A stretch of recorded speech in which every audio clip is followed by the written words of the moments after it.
quem vocês acreditam que serão as peças? Porque fica essa questão muito do Luciano, né? Durante muito tempo, o Luciano ele era uma questão importante nessas formações que incluíam dois jogadores um pouco mais abertos. O Luciano é um meia, joga como um 10, ele joga um pouco mais avançado, consegue jogar aberto, poucas vezes ele fez nessa trajetória no São Paulo.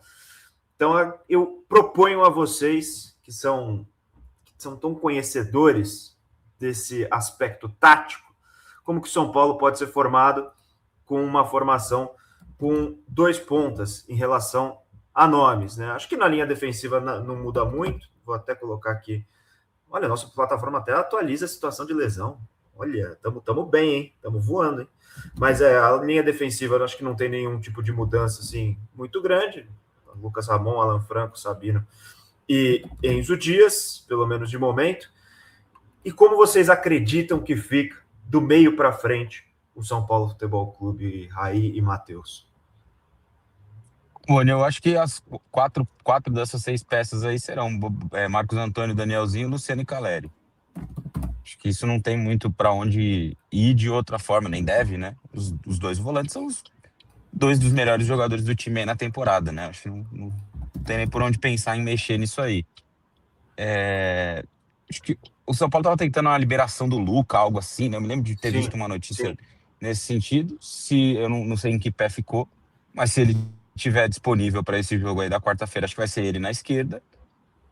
Cara, na direita, que é exatamente essa carência, o motivo pelo qual o São Paulo tenta uma contratação de um jogador como o Arthur, tem aí uma dificuldade maior, né? Não tem nesse momento, pelo menos de cabeça, assim, uma peça que pode jogar por aí. Então, inicialmente, talvez algum garoto, TT, possa jogar ali naquele setor. Eu não me lembro exatamente se ele jogava na esquerda ou na direita, sendo bastante sincero, na copinha. Mas acho que pode ser uma adaptação, Boni, inicialmente, para jogar ali do lado direito o TT. Então, até o momento o desenho ficou assim, Matheus, eu passo a bola para você. Imagino que essa direita aqui talvez seja justamente a posição do Arthur, caso o São Paulo consiga a sua contratação. Mas é mais ou menos por aí, você acha? Porque aí a gente volta para o debate, sempre o debate da posição do Luciano. Luciano é 10, não é 10? Consegue jogar aí, não consegue? Consegue participar da armação, não consegue? E muita gente apontando aqui também com relação a um meio-campo talvez desprotegido defensivamente. Né? A dupla Marcos Antônio e Danielzinho não existe a menor maneira de tirar qualquer um dos dois do time titular.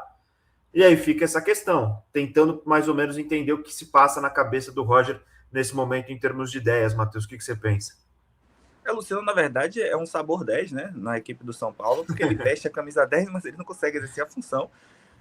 Eu acho que o Raí Monteiro está corretíssimo aí nesse pensamento. E essa posição que ficou em lacuna, até pelo que o Gabriel Sá falou, me parece que ele tem a tendência de colocar o TT, né? Mas eu acho muito difícil que ele coloque na fogueira 2 jogadores da base logo contra o Internacional de Porto Alegre.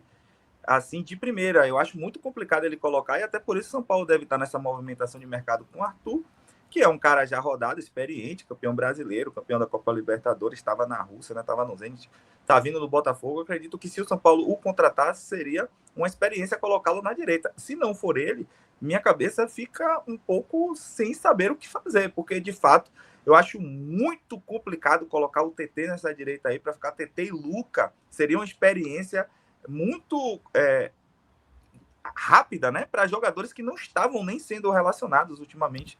Então, eu acho que o TT pode se tornar um bom jogador. Eu gosto do estilo dele, gosto do estilo do Luca, mas não sei até que ponto o Roger vai comprar essa briga de colocar 2 garotos que acabaram de subir para jogar. Se o Arthur Vitor chegar, talvez seja essa a formação, com ele jogando ali pela ala direita e com as opções, né, de sempre, né, com Ferreirinha, etc e tal. Eu acho que é isso mesmo aí, Boni. Ô, Boni, Diga. tem um outro aspecto complementar aí, ainda sem essa contratação do Arthur, né, que pode ser concretizada aí ou não, acho que é importante salientar. A gente está aqui traçando uma perspectiva de um time para quarta-feira que vem que talvez, provavelmente, não tenha o Bobadilha, né? Quando ele estiver de novo à disposição, caso o São Paulo não tenha contratado um outro jogador de velocidade, aí o Arthur, no caso, né, o tempo é bem curto para viabilizar isso, eu acho que ele pode ser um meia pelo lado direito, não um ponta, porque ele não é um ponta. mas um jogador para atuar por ali em recomposição, né? Fechar ali aquele corredor na marcação. Quando o São Paulo tiver a bola, abrir um espaço para o Lucas Ramon apoiar por ali e vir jogar por dentro com o Marcos Antônio, com o Danielzinho, mais ou menos com a dinâmica parecida com a o São Paulo vem atuando, né? Com 3 meio-campistas.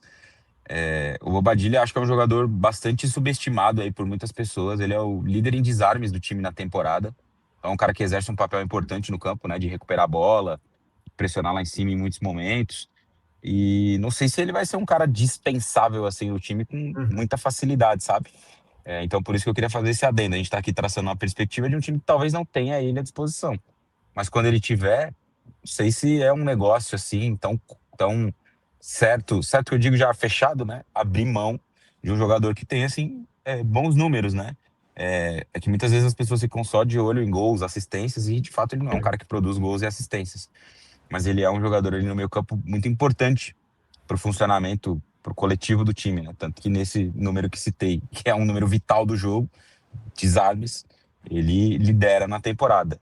E é até um jogador que tem perspectiva de ser vendido, né? Após a Copa do Mundo aí, se nada de muito diferente acontecer, ele vai jogar a Copa do Mundo como titular, numa seleção que tem perspectiva aí de andar algumas casas no torneio, né? Chegar ali pelo menos a um mata-mata, umas oitavas de final, quem sabe. Lembrando que essa Copa tem uma fase antes ainda das oitavas de final, um mata-mata antes. Então, tem a perspectiva aí de jogar 5 jogos no Mundial, como titular, mantendo essa batida. É um cara que sem dúvida vai chamar a atenção, já teve aí um flerte de algumas equipes, então pode ser que não permaneça. Então, tudo isso, para mim, faz com que ele não seja um jogador dispensável. Tira aí do time, já era um abraço. Então, só queria fazer esse adendo aí em relação ao Bobadilla. Eu queria fazer o segundo adendo aqui, Boni, que é a questão de que o Cauli chegou ao São Paulo.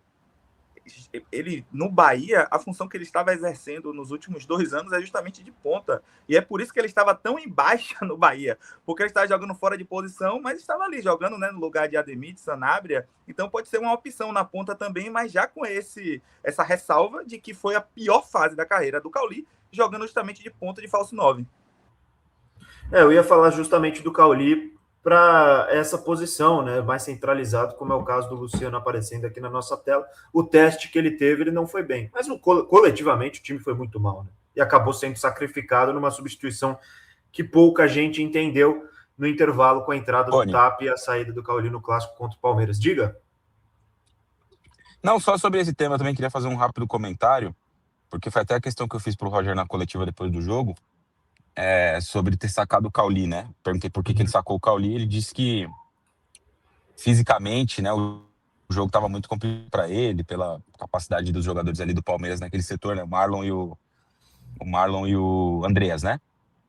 Só que ele é um dos poucos jogadores que pode pensar o jogo. Pensar que eu digo de encontrar um passe, uma articulação ali numa zona mais próxima do gol. O Marcos Antônio e Danielzinho são jogadores que preparam as jogadas por trás ali, principalmente na forma que o time do Roger joga.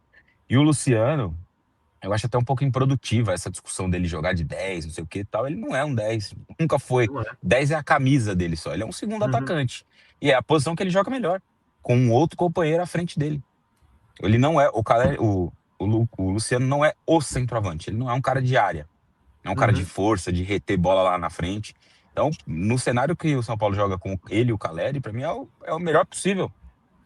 Ele por trás, ele é um cara que se mexe muito mesmo, se movimenta, recua para oferecer uma linha de passe, daqui a pouco ele vai ali na lateral fazendo a tabela, é a característica de jogo dele.